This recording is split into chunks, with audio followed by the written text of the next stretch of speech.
မန်မွန်းလို့ခေါ်တဲ့ဆယ်လီတော်ကြီးအိမ်လာလေတော့ကကျွန်တော်ချက်ပေးထားတာဒီဗီဒီယိုထဲမှာတင်ပေးထားပါတယ်ဒါအိမ်လာလေခြင်းလို့ပြီးတော့မြန်မာသမင်းမဲစားခြင်းတာဆိုလို့ကျွန်တော်ကြက်ဘူးလေးချက်ပေးဖို့အတွက်အရင်ဆုံးဂျင်းကြက်သွန်ဖြူလေးတွေကိုတင်ထားပြီးတော့ကြက်သွန်နီလေးလည်းတင်ထားလိုက်ပါတယ်ပြီးရင်တော့ဂျင်းကြက်သွန်ဖြူကြက်သွန်နီတွေကိုကျိတ်ဆက်တဲ့မှာကြေသွားအောင်လို့ကျိတ်ထားလိုက်ပါတယ်ပြီးရင်တော့ဈေးကဝယ်လာတဲ့ကြက်သားထဲမှာကျိတ်ထားတဲ့ဟာလေးထည့်ပြီးတော့အရသာအတွက်စားကြက်သားမုံနဲ့ရောင်နေမုံနဲ့ကျူးစီလေးထည့်ပြီးတော့နေထားလိုက်ပါတယ်စားကြက်ထဲမှာထည့်ဖို့အတွက်ဘူးသီးလေးကိုလည်းတင်ပြီးတော့လှီထားလိုက်ပါတယ်ချက်ဘူးထဲမှာထည့်ဖို့အတွက်ခင်းကျင်သီးလေးငယ်ငယ်ကိုလည်းလှီထားလိုက်ပါတယ်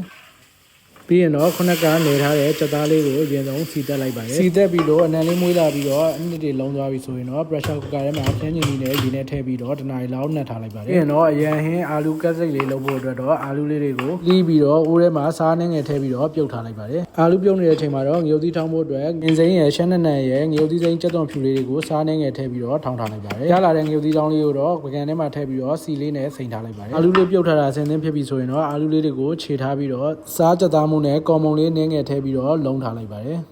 အာလူလေးတွေရပြီဆိုရင်တော့သခွားသီးတုပ်ဖို့အတွက်ရုပ်သီးစိမ်းကြက်သွန်ဖြူရဲ့နန်းနန်းမင်းရဲ့ထည့်ပြီးတော့ရှာလကာရည်နဲ့စီဂျယ်လေးနင်းငယ်ထည့်လိုက်ပါတယ်ရှင်ရသာထိမ့်ဖို့အတွက်တော့ကြားရည်လေးထည့်ပြီးတော့ငံရသာအတွက်တော့ဘဲငမြရည်လေးထည့်ပြီးတော့နယ်ထားလိုက်ပါတယ်ပြီးရင်တော့သခွားသီးနဲ့ကျွန်းရွက်မူလေးထည့်ပြီးတော့နှမ်းသက်အောင်နယ်ထားလိုက်ပါတယ်အာလူကြော်ဖို့လုပ်နေတဲ့အချိန်မှာတော့ဆယ်လီတော်ကြီးမမွန်းရောက်လာပါတယ်ပြီးတော့မနက်ကလေးကဘာမှမစားသေးဘူးဆိုပြီးမြန်စားခြင်းနဲ့ဆိုလို့အာလူကိုမြန်ကြော်လိုက်တာပုံစိုးပန်းစိုးတွေထွက်လာပါတယ်ကြက်သားကလည်းသူရောက်လာမှဘူးသီးထဲတာဆိုတော့ဘူးသီးနူးအောင်စောင်းနေရတယ်တော်တော်လေးကြာသွားပါတယ်ဆယ်လီတော်ကြီးအားရနဲ့စိတ်ဆိုးသွားလို့ကျွန်တော်မှညစာနောက်နေ့ကျရင်ထပ်ပြီးတော့ကြိုးရမယ်ဆိုပြီးတော့နှစ်သိမ့်လိုက်ရပါတယ်ပတ်ပတ်နေတော့ဖုန်းနဲ့ပုံပဲရှိရ